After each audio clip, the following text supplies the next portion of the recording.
বন্ধুরা আমরা এখন চলে এসেছি এই উড়িষ্যা সোনাকনিয়া বর্ডার যে বালি খাদান আছে বালি খাদান। তো এইখানে 3টে খাদান আছে, এই যে 3টে খাদানে 3 রাস্তা গেছে। এই বালি খাদানে আমরা এখন নামছি। তো এই বালি খাদানে টোটাল কত টাকা খরচা হবে সেটা আমার এই ভিডিওর মাধ্যমে মানে দেখবে। এই যে বালি খাদান যে রাস্তা নামছে এটা চারিদিকেই দেখবে শুধু বালি আর বালি। এই যে বালি যাবো, এটা এখন খালি গাড়ি নেই, আগে এই যে গাড়িগুলো তো দাঁড়িয়ে আছে। এই যে টোটাল 3টে খাদান আছে।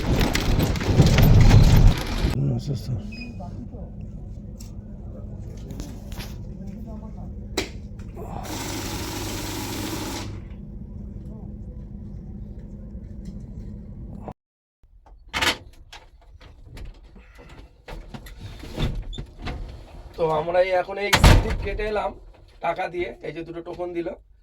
তো একটা টোকন আমাদের এইখানে যে লোডিং হবে, লোডিং মানে ওইখানে যে সুপারভাইজার আছে ওকে দিতে হবে, ও দেখে তবে লোডিং হবে। আর একটা স্লিপ হচ্ছে যেখানে গাড়ি কাটা হবে, গাড়ির কাটা ওয়েট করে যত ধরো পাসিং আছে পাসিং দেখে তো চালান দেবে। তো টোটাল আমার এইখানে খাদানেই হলো মানে 20,800 টাকা মালের দাম নিল।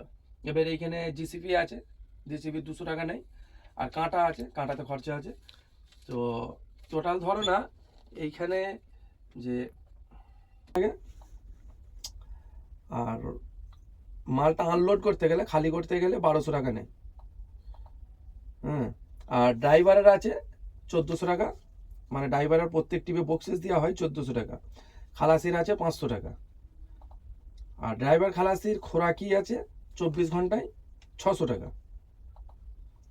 আর মালটা পুলিশ খরচা আছে প্রত্যেক টিপেতে 400, 500, কোনো সময় 550, কোনো সময় 600 লাগে, আমি 500 টাকা ধরছি। তো 500 টাকা পুলিশ খরচা, টোটাল হচ্ছে 34,700 টাকা খরচা। একটা বালির গাড়ির 34,700 টাকা 12 চাকা গাড়িতে খরচা। মালটা বিক্রি হবে 38,000, 39,000 টাকায় বিক্রি হয়। তাহলে মালিকের কি থাকবে 3,000, 3,500, 4,000 টাকা হাইস্টলি থাকে। তো একটা 12 চাকা গাড়ি খাটিয়ে 4,000 টাকা বাঁচে। আর প্রত্যেক বৎসরে গাড়িটার পেপার মেনটেন্স আছে 1.5 লক্ষ টাকা। আর গাড়ির টায়ার লাগে প্রত্যেক বৎসরে, গাড়ি যদি চলে ঠিক তো 3 লক্ষ টাকা টায়ার লাগে। এবার আরও গাড়ির মেনটেন্স কি আছে, গাড়ির মোবিল চেঞ্জ আছে, চাকা গিরিস আছে।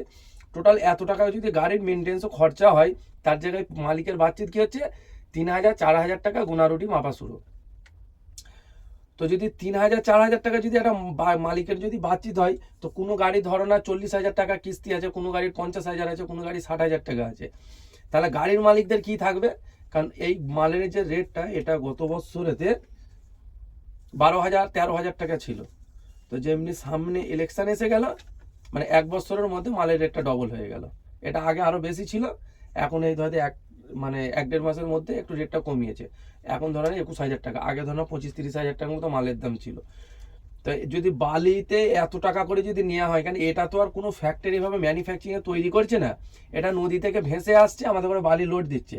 তো 1 বছরের মধ্যে যদি 12,000 টাকা প্রত্যেক গাড়ির পিছুতে যদি বেড়ে যায়, তাহলে এটা শুধু তো গাড়িওয়ালার ক্ষতি হচ্ছে না, এটা সাধারণ মানুষেরও বেশি ক্ষতি হচ্ছে। কারণ আমরা যেই টাকায় কিনবো সেই রকমই বিক্রি করব। কারণ আমরা তো আর বাড়ি থেকে নিয়ে এসে দেবো না যে হ্যাঁ আমরা বাড়ি থেকে লস করে নিয়ে আমার ব্যবসা করব। তো এই হচ্ছে আমাদের রাজ্যের পরিস্থিতি। রাজ্যেতে না কোনো শিল্প আছে ভালো, সব শিল্প যা ছিল সব আস্তে আস্তে চলে যাচ্ছে তোলাবাজির কারণে। হ্যাঁ, তো এখন শুধু গাড়িওয়ালারা বালি আর পাথরের ভরসায় বসে আছে, সেইখানেও টাকা লুট করে নিচ্ছে। আমি পাথর খাদানের যে একটা ভিডিও ছেড়েছিলাম, দেখেছিল অনেকেই যে পাথর খাদানে আমি মাল নিজের টাকায় কিনছি, প্লাস সরকারকে রয়্যালটি কাটতে হচ্ছে 7,500, 8,000 টাকা রয়্যালটি, শুধু ফালতু টাকা নিচ্ছে। আরও তো খরচা আছে, পাথরেতে গেলে সে টাকার মানে খরচা শেষ নেই। হ্যাঁ, আর বালিতে তো এই এত টাকা করে খরচা হচ্ছে।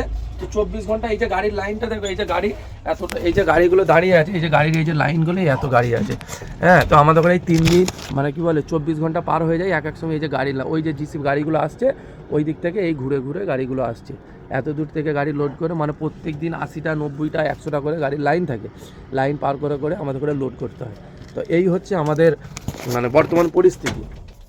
হ্যাঁ, তো যাই হোক বন্ধুরা, ভিডিওটা সবাই অবশ্যই একটু বেশি বেশি করে শেয়ার করে দেবে, যাতে আরও সাধারণ মানুষ দেখুক যে আমাদের রাজ্যের কি পরিস্থিতি চলছে, কিভাবে টাকা সব লুট করে নিচ্ছে গাড়িওয়ালাদের থেকে, সাধারণ মানুষের থেকে। শুধু মানুষদের বোকা বানিয়ে মানুষদের কিভাবে টাকা লুট করে নিচ্ছে তোমরা দেখছো। অবশ্যই একটু ভিডিওটা বেশি বেশি করে শেয়ার করে দেবে। আর ভালো থাকবে।